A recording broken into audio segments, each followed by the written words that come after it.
So ಹೀನಾಯ ಸೋಲು ಅಂತ ಹೇಳಲಾಗ್ತಾ ಇದೆ. ಆದರೆ ನೇರವಾದಂತಹ ಆರೋಪ ಅಗೇನ್ ಆನ್ ಎಲೆಕ್ಷನ್ ಕಮಿಷನ್ ಮಾಡ್ತಾ ಇದ್ದೀರಾ ಕಾಂಗ್ರೆಸ್ನವರು, ಏನು ಹೇಳ್ತೀರಾ ತಾವು? ಅಲ್ಲ, ಮೊದಲನೇದಾಗಿ ತಮ್ಮ ಮಾಧ್ಯಮದ ಮುಖಾಂತರ ಯಾರು ವಿಜಯರಾಗಿದ್ದಾರೆ, ಯಾರು ಗೆದ್ದಿದ್ದಾರೆ, ಜೈಬೇರಿ ಬಾಸಿದ್ದಾರೆ, ಅವರಿಗೆಲ್ಲ ಕಾಂಗ್ರೆಸ್ ಪಕ್ಷದ ವತಿಯಿಂದ ತಿಳಿಸ್ತೀನಿ. Super sir, so nice of you. ಆಮೇಲೆ ಹೀನಾಯ ಸೋಲು ಅಂತ ಹೇಳಿದ್ರಲ್ಲ, ಆ ಮಾತು ವಾಪಸ್ ತಗೋಬೇಕು. ಯುದ್ಧಕ್ಕೆ ಹೋಗ್ಬೇಕಾದ್ರೆ ಸಾಯ್ತೀವಿ ಗೆಲ್ತೀವಿ ಅನ್ನೋದು ಸೆಕೆಂಡ್ರಿ. ಯುದ್ಧನ ಫೇಸ್ ಮಾಡೋದಿದೆಯಲ್ಲ, ದಟ್ ಈಸ್ ಇಂಪಾರ್ಟೆಂಟ್. ಸೊ ಸೋಲನ್ನು ಅಕ್ಸೆಪ್ಟ್ ಮಾಡ್ತೀರಾ? ಸೋಲು ಗೆಲುವು ನೋಡಿ, ಅದನ್ನೇ ಹೇಳ್ತಾ ಇರೋದು. ಫಸ್ಟ್ ನಾವು ಆಟಕ್ಕೆ ಹೋಗ್ತೀವಿ, ಆಟಕ್ಕೆ ಹೋಗಕ್ಕೆ ಮುಂಚೆ ಪ್ರಾಕ್ಟೀಸ್ ಮಾಡಿರ್ತೀವಿ, ಪ್ರಾಕ್ಟೀಸಲ್ಲಿ ಎಲ್ಲ ತಪ್ಪಾಗಿರುತ್ತೆ, ಸೋತಿರ್ತೀವಿ ಅಂತ ತಿಳ್ಕೊಳ್ಳಿ. ಸೊ ಪೋಸ್ಟರ್ ಕ್ಯಾಂಪೇನ್ ಆಟ ವರ್ಕೌಟ್ ಆಗ್ಲಿಲ್ಲ ಅಂತ. ಅಯ್ಯೋ, ಅದನ್ನೇ ಹೇಳ್ತಾ ಇರೋದು. ನಿಮ್ಮ ಅಲ್ಲ, ಹೀನಾಯ ಸೋಲು ಅಂದ್ರಲ್ಲ, ಅದು ಯಾವ ರೀತಿ ಇಂಪ್ಯಾಕ್ಟ್ ಆಗುತ್ತೆ ಅಂತ. ಹೀನಾಯ ಅಂತಂದ್ರಲ್ಲ, ಅದಕ್ಕೆ ನಾನು ಹೇಳ್ತಾ ಇರೋದು. ಸೋಲು ಅನ್ಬೇಕು. ಹೀನಾಯ ಸೋಲು, ಸೋತು ಬಿಟ್ರು ಏನು ಇವರೇನು ಬಿಜೆಪಿ ಅವರು ಬಂದಾಗಿಂದ ಗೆದ್ಕೊಂಡೇ ಬರ್ತಾ ಇದ್ರೆ. ಚುನಾವಣೆ ಆದ್ಮೇಲೆ, ಆಟ ಆದ್ಮೇಲೆ ಗೆಲುವು ಸೋಲು ಸಾಮಾನ್ಯ. ಕ್ರಿಟಿಸೈಸ್ ಮಾಡೋದಿದೆಯಲ್ಲ, ಅದಕ್ಕೆ ಒಂದು ಹಂತ ದಿಗ್ವಿಜಯ ಸಾಧಿಸಿದಾರಲ್ಲ ನೋಡಿ. ಅದು ವಕ್ತಾರ ಹೇಳಿದ್ರೆ ಅದೊಂಥರ ಚೆನ್ನಾಗಿರೋದು, ನೀವ್ ಹೇಳ್ತಾರ ಘಾಸಿ ಆಗ್ತದೆ, ಮಾತಿನಲ್ಲಿ ಅದು ಒಂದು ಇದಿರುತ್ತೆ. So okay, that's fine. ಗೆಲುವು ಸೋಲು ಆಗಿದೆ, ಆದ್ಮೇಲೆ ನಂತರ ತೊಂದರೆ ಇಲ್ಲ. ಇವಾಗ ನಮ್ಮ ಭರತ್ ಶೆಟ್ಟಿ ಅವರು ಹೇಳ್ತಾ ಇದ್ರು, ಅದೇನದು ಈ ಕಳ್ತನ ಇದು ನಡೀತಾ ಇಲ್ಲ, ಓಟ್ ಚೋರಿ ಇಲ್ಲ, ಇದೆಲ್ಲ ಇದಾಗ್ತಾ ಇದೆ ಅಂತೇಳಿ. ಸರ್, ಇದಕ್ಕೆ ನಾನು ಹರಿಯಾಣದೇ ಒಂದು ಎಕ್ಸಾಂಪಲ್ ಕೊಡ್ತೀನಿ. ಹರಿಯಾಣದಲ್ಲಿ ಉಜ್ಜಲ್ ಆಲನ್ ಅಂತೇಳಿ ಒಂದು ವಿಧಾನಸಭಾ ಕ್ಷೇತ್ರ, ಅಲ್ಲಿ ಅಂಚೆ ಮತ್ತೆ ಇದು ನಡೀತು, ಎಣಿಕೆ. 1177 ಮತ ಎಣಿಕೆ ನಡೀತಾ ಇರೋ ಸಂದರ್ಭದಲ್ಲಿ ಸುಮಾರು 700 ಮತ ಎಣಿಕೆ ಏನಿರುತ್ತೆ, ಅಂಚೆ ಮತ ಎಣಿಕೆ ಇರ್ತದೆ, ಅದು ಕಾಂಗ್ರೆಸ್ನ ಅಭ್ಯರ್ಥಿಯ ಇರುತ್ತೆ. ಇದ್ದಕ್ಕಿದ್ದಂಗೆ ಸ್ಟಾಪ್ ಆಗಿಬಿಡುತ್ತೆ. ಹಿಂಗೆ ಹರಿಯಾಣದಲ್ಲಿ ಇದರಲ್ಲಿ ವಾರಣಾಸಿಯಲ್ಲಿ ಇವ್ರದ್ದು ನರೇಂದ್ರ ಮೋದಿ ಹಿನ್ನಡೆ ಆಗ್ತಾ ಇದೆ ಅಂದ ತಕ್ಷಣ ಹಿಂಗೆ ಇವರು ಎಲೆಕ್ಷನ್ ಕಮಿಷನ್ ಹಿಂಗೆ ಸ್ಟಾಪ್ ಆಗಿಬಿಟ್ಟು ಆಮೇಲೆ ನಂಗೆ ಮುನ್ನಲೆ ಅಂದ್ರಲ್ಲ, ಅದೇ ರೀತಿ ಆಗುತ್ತೆ. 215 ಮತ ಇದು ಅಂಚೆ ಮತಗಳೇನಿದೆ ಅದನ್ನ ಬಂದು ಇದು ನಡೆಯೋದಿಲ್ಲ, ಇದು ಬಂದು ತಿರಸ್ಕೃತ ಮತದಾನ ಅಂತ ಹೇಳ್ಬಿಡ್ತಾರೆ. ಅದೇ ನಮ್ಮ ಕಾಂಗ್ರೆಸ್ನ ಅಭ್ಯರ್ಥಿಯಾದಂಥ ಇವ್ರೇನ್ ಮಾಡ್ತಾರೆ,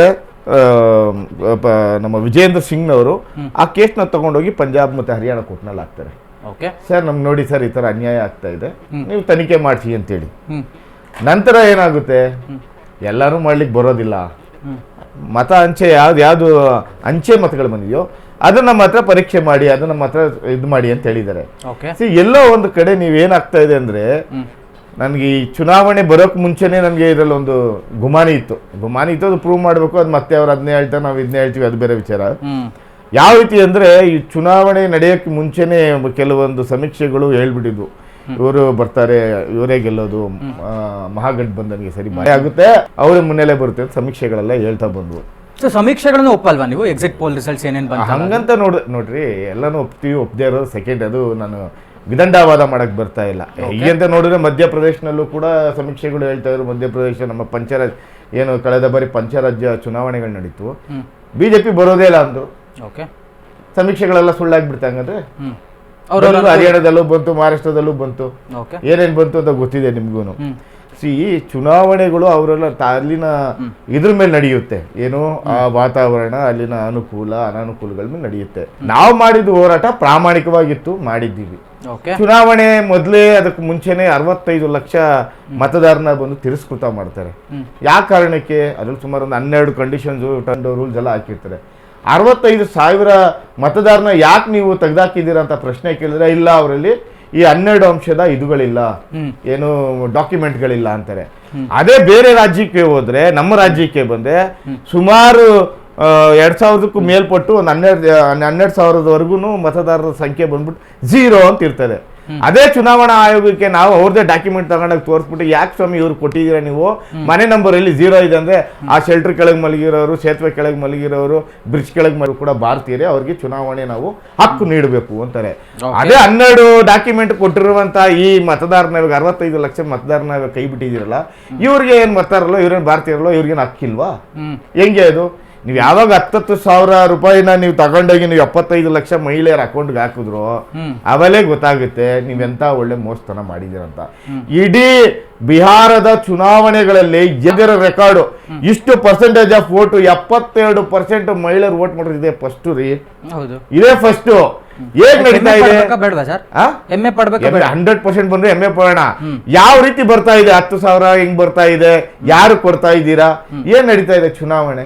ವಿಶೇಷ ಪ್ಯಾಕೇಜ್ಗಳು ಬೇರೆ ಮಾಡಿ ಘೋಷಣೆ ಮಾಡಿ. ಗ್ಯಾರಂಟಿ ಯೋಜನೆಗಳ ಕರ್ತೃಗಳು ಯಾರು ಸರ್? ಕರ್ತೃಗಳ ಹಂಗಂತ ನೋಡ್ರಿ, ನಮ್ಮ ಪಕ್ಕದಲ್ಲೇ ಇದೆ, ನಮ್ಮ ಸ್ನೇಹಿತರು ಇಲ್ಲೇ ಇದ್ದಾರೆ. ಕರ್ತೃಗಳೆಲ್ಲ ನೀವೇನ್ ಅದನ್ನ ತಲೆ ಕೆಡಿಸ್ಕೊಬಿಡಿ. ಚುನಾವಣೆಗೆ ಮುಂಚೆ ನೀವು ಮಾಡಿರಲ್ಲ, ಈ ಅಕೌಂಟ್ಗೆ ಹಾಕಿದ್ರಲ್ಲ, ಇದು ಹೇಳ್ತಾ ಇರೋದು ನಾನು. 65 ಲಕ್ಷ ಜನಗಳನ್ನ ಕೈ ಬಿಟ್ರಲ್ಲ, ಇದಕ್ಕೆ ನಾನು ಹೇಳ್ತಾ ಇರೋದು. ನೀವೆಲ್ಲ ಮ್ಯಾಚ್ ಫಿಕ್ಸಿಂಗ್ ಮಾಡ್ಬಿಟ್ಟು ಆಮೇಲೆ ಕರೆದ್ರಿ. ನಾವು ಹಂಗಿರು ನಾವು ತಲೆ ಕೆಡ್ಸ್ಕೊಂಡಿಲ್ಲ, ಪ್ರಾಮಾಣಿಕವಾಗಿ ಹೋರಾಟ ಮಾಡಿದ್ವಿ, ಪ್ರಾಮಾಣಿಕವಾಗ್ಲೇ ನಾವು ಚುನಾವಣೆ ಎದುರಿಸ್ತೀವಿ. ಹಂಗಂದ ಮಾತ್ರಕ್ಕೆ ನೋಡ್ರಿ, ಅಪ್ರಾಮಾಣಿಕವಾಗಿ ಬೇರೆ ಪಕ್ಷಗಳ ಎದುರಿಸ್ತು ಅಂತ ನಿಮ್ಮ ಮಾತು ಇರ್ಬೋದಪ್ಪ. ನಾನು ಹೇಳ್ತಾರೆ, ನೀವು ಹೇಳ್ತಾ ಇದ್ದೀರಾ, ಇರ್ಬೋದು. ನನ್ನ ಮಾತನ್ನ ಅಕ್ಸೆಪ್ಟ್ ಮಾಡ್ತೀರಾ? ಅವ್ರ ಪರವಾಗಿ ಹೇಳಿದ್ರೆ ವಿರೋಧದಲ್ಲ ರೀ, ನಡೆದಿರೋ ವಾಸ್ತವತೆ ಹೇಳ್ತಾ ಇದೀನಿ. ಅಪೋಕಲ್ಪಿತವಾಗಿ ಮಾಡೋದು ಬೇಕಾದ್ರೆ ಬಿಜೆಪಿ ಅವ್ರಿಗೂ ಬೇರೆ ಯಾವ್ದೋ ಕೆಲವು ಮಾಧ್ಯಮಗಳಿಗೆ ಇರ್ಬೋದೇನೋ, ನನಗದಿಲ್ಲ. ನನಗಿರೋದು ನಿಮ್ಗೆ ಹೇಳ್ತಲ್ಲ ರೀ, ಹೇಳ್ತಾರೆ ಇರ್ಬೋದೇನೋ. ಗ್ರೌಂಡ್ ರಿಯಾಲಿಟಿ ಏನು ಅಂತ ಹೇಳಿ ಒಂದು ಉಲ್ಟೆ ಚಶ್ಮಾ ಅಂತ ಹೇಳಿ ಒಂದು ಲೋಕಲ್ ಇದು ಒಂದು ಮೀಡಿಯಾ ಯೂಟ್ಯೂಬರ್ ಅವರು, ಆ ಯೂಟ್ಯೂಬರ್ ಅವರು ತನ್ನದೇ ಆದ ಸಂಘಟಕರನ್ನ ಕರ್ಕೊಂಡು, ಯಾರು ಪ್ರಜ್ಞಾ ಮಿಶ್ರಾ ಅಂತ ಹಾಕಿ ಹೆಸರು, ಅವರು ಮಹಿಳಾ ಪತ್ರಕರ್ತೆ, ಅವರು ಕೂಡ ಏನ್ ಮಾಡ್ತಾರೆ, ತನ್ನ ಸಂಘಟಕರೊಂದಿಗೆ ಉಲ್ಟಾ ಚಶ್ಮೆ ಅಂತ ಹೇಳಿ ಅದರ ಅಡಿಯಲ್ಲಿ ಒಂದು ಅಭಿಯಾನ ತರ ಮಾಡಿ ಪ್ರದೀಪ್ ಗುಪ್ತಾ ಅವರ ಆಕ್ಸಿಸ್ ಮೈಂಡ್ ಮೀಡಿಯಾಗಿಂತ ಎಲ್ಲ ಅವ್ರದೇ ಆದಂತ ಒಂದು ಸೆಟಪ್, ಒಂದು ಲೋಕಲ್ ಯೂಟ್ಯೂಬರ್ಸ್ನೆಲ್ಲ ಕರ್ಕೊಂಡು 243 ಕ್ಷೇತ್ರಗಳನ್ನು ಅವ್ರದೇ ಆದಂತಹ ಲೋಕಲ್ ಯೂಟ್ಯೂಬರ್ಸ್ಗಳನ್ನ ಬಳಸ್ಕೊಂಡು ಯಾವ ರೀತಿಯಲ್ಲಿ ಚುನಾವಣೆ ನಡೀತೆ ಅಂತ ಗ್ರೌಂಡ್ ರಿಯಾಲಿಟಿ ತಗೋತಾರೆ. ಗ್ರೌಂಡ್ ರಿಯಾಲಿಟಿಯಲ್ಲಿ ಏನ್ ಬರುತ್ತೆ, 75 ವರ್ಷ ಆಗಿರುವಂತಹ ನಮ್ಮ ನಿತೀಶ್ ಕುಮಾರ್ ಅವರು ರಾಷ್ಟ್ರಗೀತೆ ಆಡ್ಬೇಕಾದ್ರೆ ಯಾವ ರೀತಿ ನಡ್ಕೊತಾ ಇದಾರೆ, ಅವರು ಏಜ್ ಆದ್ಮೇಲೆ ಹೇಗ್ ವಯೋಸಹಜವಾದಂತಹ ಪ್ರಕ್ರಿಯೆಗಳು, ಅವ್ರ ಮೇಲೆ ಗೌರವ ಇತ್ತು ಹೊರತಾಗಿ ಶಾಸಕರ ಮೇಲೆ ಅಷ್ಟೊಂದು ಆಸಕ್ತಿ ಇರಲಿಲ್ಲ, ಬದಲಾವಣೆ ಬಯಸ್ತಾ ಇದ್ರು. ಅವ್ರು ಕೊಟ್ಟಂತ ರಿಪೋರ್ಟ್ ಪ್ರಕಾರ ಈ ಸಮೀಕ್ಷೆಗೂ ಆ ಸಮೀಕ್ಷೆಗಳು ಎಲ್ರು ಮೀಡಿಯಾದವರೇ ತಾನೆ, ಎಲ್ರು ಒಂದಿದ್ದೇನೆ ನನ್ನ ಪ್ರಕಾರವಾಗಿ. ಅದಕ್ಕೂ ಇದಕ್ಕೂ ಬಹಳ ಅಜಗಜಾಂತರ ವ್ಯತ್ಯಾಸ ಇತ್ತು. ಆಮೇಲೆ ನೀವು ಬಂದು ನೀಡಿದಂತ 10,000 ಆಗ್ಬೋದು, ಇನ್ನೊಂದು ಆಗ್ಬೋದು, ನಾವು ಕೂಡ 2,500 ರೂಪಾಯಿ ಮಹಿಳೆಯರು ಕೊಡ್ತೀವಿ ಅಂತ ಹೇಳಿದ್ವಿ.